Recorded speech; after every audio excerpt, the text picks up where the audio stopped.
Now, yesterday, I had one of my regular Zoom coaching calls with members of my Separation Anxiety Heroes group. And one of the topics that came up was whether separation anxiety training was actually futile. Now, why did that come up in a group coaching call where we're talking all about how to make training work?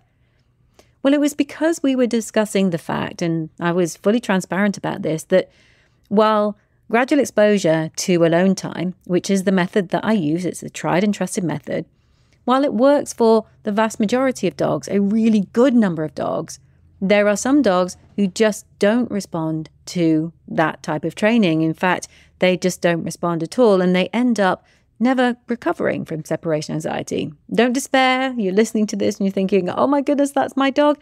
Actually, that's one of the themes of yesterday too. I think when we hear that we always think that's going to be my dog. Anyway, so then somebody said, and I think very fairly, well, what's the point?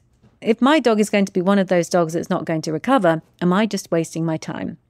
Well, you won't be surprised to hear that I dived in with different thoughts on why it isn't futile and why I am really passionate that it is something that's worth doing. And I wanted to share those reasons with you and share those thoughts with you in this podcast. So tune in to find out why separation anxiety training isn't futile and my top 3 reasons to back that up.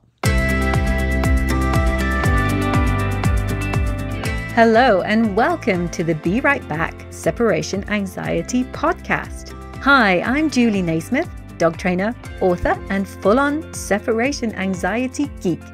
I've helped thousands of dogs overcome separation anxiety with my books, my online programs, my trainer certification, and my separation anxiety training app. And this podcast is all about sharing my tips and tricks to help you teach your dog how to be happy at home alone too. Now, whether you are deep into separation anxiety training or whether you're just standing on the edges, kind of looking at what everybody else is doing and thinking, oh my goodness, I can't do that. That just seems overwhelming. It seems too challenging. Or maybe it just seems like really dull because, frankly, it's not the most exciting thing that you'll ever do with your dog. So whether you're feeling the weight of doing separation anxiety training, or maybe perhaps you haven't even started doing separation anxiety training because it just seems too much, then you might be thinking, is it even worth it? Should I even bother? And a quick refresh on how separation anxiety training works. We use a method that's based on the way that we treat phobias in human patients. We gradually expose the brain. In our case, we expose dogs to a gradual and increasing amount of alone time. And then by facing their fear or facing the thing that used to cause fear, the brain develops a different and better response. But you have to go slowly and you have to do it in short increments. So the times that you expose your dog to can never be long and they can never be a stretch. They have to be only as long as your dog can cope with. And sometimes those times can be really short. So yeah, you do a lot of training, and everybody who's ever got their dog over separation anxiety with gradual exposure has done a lot of training. It's not the only condition. If you do a lot of training, your dog will definitely get over separation anxiety. Oh, how I wish it was. But it's a necessary condition. And hence the conversation we were having yesterday. What if I'm doing all this training? What if I'm going in and out of the door over and over and over? What if I'm going and sitting in my car for 5 minutes every night over and over? Because we're now at 5 minutes and I can get to the car, but I can't go any further. What if I'm doing this stuff and it's all pointless? What if my dog is one of those dogs who's never going to recover? Well, that's such a valid concern. Nobody wants to waste their time. Nobody wants to think that they're doing this thing. And there's always an opportunity cost. Whenever we decide to do something, we're saying yes to that thing and no to something else. So what if we're just completely wasting our time? Well, I don't think you are.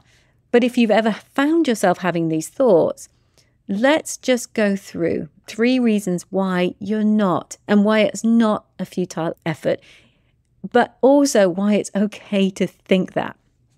Let's start with my first reason, and that's that we need to think about the risk versus the reward. I mean, like lots of things in life, there's no guarantee of success here. Lots of people do the lottery, which costs not only money, but time, because you have to, buy your tickets. And for most people, the vast majority of people, they're not going to be successful. Most people end up out of pocket when they do the lottery. Maybe they'll get small wins here and there. But there's no guarantee of success. And that's like lots of things that we take part in. There's no guarantee that we'll be successful, but we do it anyway. And sometimes we do things because we think they're worthwhile, or sometimes we do things because, like the lottery, we're addicted to the fact that there might be a good outcome. And separation anxiety training is not like that. It definitely falls into the dull but worthy category. There's no instant hits when you're doing separation anxiety training. But of course, there is that risk. There is that risk that you do the training and your dog is one of those dogs that won't recover. But even though that risk reward seems quite stark, you do all the training and your dog doesn't recover, I would also argue that without the risk, there is no reward. So you won't know if your dog will recover from separation anxiety unless you do the training. You won't know if your dog will recover from separation anxiety if you stop the training and never restart it. So there is a risk, but there is a potential reward. And the chances of your dog getting over separation anxiety are significantly higher than you winning the lottery. But also, even though the big reward that we want from doing separation anxiety training is we want to be able to leave our dog for 2 hours or 3 hours or 4 hours or whatever is going to be life-changing for us. But there's also other rewards along the way. You might have noticed that the more that you do separation anxiety training, the more your dog gets comfortable with you going out of the door, even if it's for short amounts of time. You might have noticed that your dog starts to follow you less around the house. You might have noticed that they become more comfortable with other people. You might have got to the stage where you can't go out for 3 hours, but you can at least take the rubbish out, take the garbage out. You can at least pop to the store or the shop. So it might not be the 3 or 4 or life-changing amount that you're looking for, but you're still being rewarded. There are still benefits. There are still positive changes. So don't always think about this in terms of it's not working unless I'm at 4 hours. If you look harder, you're probably seeing changes and benefits that maybe you're overlooking because you're so focused on that big prize. So the risk reward is there. And if you never take the risk, you won't ever get the reward. All right, moving on to reason number 2. And this is that you're either winning or you're learning. So the training isn't futile because you're either winning or you're learning when you're doing the training. And as you journey through separation anxiety training with your dog, every time you do an exercise, every time you look at your dog and really examine what they're doing, you become more and more of an expert in your dog. You'll learn to read their body language like a book. You'll spot things that you didn't used to spot. You'll recognize the tiniest micro behaviors that give you a wealth of information about what's going on inside your dog's head, and which is priceless. And that knowledge, that learning about what's going on with your dog is invaluable in different situations. So you're not just learning about your dog in the context of separation anxiety, but when you start to realize that, for example, this one's quite common. Lots of people worry about their dogs licking lips. And it is important to look out for dogs licking their lips if they're doing it excessively, if they're doing it repeatedly out of context, and especially if they do it over and over again during separation anxiety training, then it's something to start to be concerned about. But it's also a natural behavior. And if you've never done this before, watch your dog when they yawn, because many dogs, I would say the majority of dogs, when they yawn, there's often a lip lick that kind of comes at the end of the yawn. It's almost as if it's all part of the yawning process. So look at your dog next when they're sleepy and they do a yawn and see if you can spot that lip lick. Why does that matter? Well, because Yawns and lip licks, so not just lip licks, but also yawns, are often seen as immediate signs for concern and alarm by people. Oh my goodness, my dog yawned, so my dog must have been stressed. Well, yes. I mean, it could be stress, it could be a little bit of tension. It could also be, especially when you're doing separation anxiety training, that your dog is on the bed, on their bed, or on your bed, or on the sofa, and they're kind of like, oh, she's doing that really dull thing again. And it's boring. And it, when you get really good at doing separation anxiety training, when it's advancing, your dog does start to go, oh, okay, I'm just going to go and have 40 winks. And so they're sleepier, which is brilliant, because when they're sleepy, what they're going to do, they're going to yawn. I mean, we don't need dogs to be asleep when we're doing separation anxiety training. They don't even need to be on a bed. They can be by the door. But you will see more and more as you go through the training that they become kind of drowsier. They do go into a much more kind of less active state. And so it's not surprising then that those dogs yawn. And if you've got a dog who, like most of dogs, when they do a big sleepy yawn, they do a lip lick at the end of it, then you now know that if there's a context where your dog is kind of looking a little bit sleepy during separation anxiety training, you now know that the yawn isn't a worry. And you also know that the lip lick isn't a worry, because we've got perfectly in context behaviors. We've got a yawn because we've got a sleepier dog or a more kind of drowsier dog who's thinking about having 40 winks, and they do a lip lick afterwards because that's normal for them. So outside of separation anxiety training, go and have a look at that one. That's just an aside. But there are many, many things that happen during separation anxiety training in terms of your dog's body language that are just like golden in terms of you learning about your dog. So even if you've not had a fantastic week progressing with separation anxiety training, I bet you've learned something. I bet you've learned something about your dog or about the training. And that phrase, you're either winning or you're learning, is one of my favorite quotes, and it's from Nelson Mandela. I feel like it should be the motto for everybody doing separation anxiety training, because it is so true. So no, not futile, because you're learning. And a side note on these behaviors and what's normal for your dog and what's right in context, how do you assess that? Well, you go and have a look at your dog outside of training too. So I was talking about the yawn. Have a look at your dog when they're sleepy. So not in training, but when they're sleepy, when they're on the bed, when you know they're in a really sleepy state, and see if they yawn, see if they do a lip lick afterwards. And it's the same with any behavior that you're concerned about in training. Do you see it at other times too? Because your dog's real baseline is what they do outside of the training. And then in training, you're comparing that behavior or any behavior you see to, is that normal for my dog? So you're either winning or you're learning, and you're especially learning about your dog's body language. Definitely not a futile endeavor at all. Okay, and finally, my reason number 3. The potential regret of not training. So no, I don't think training is futile, because not training could leave you with a sense of coulda, shoulda. What would it have been like had I done separation anxiety training?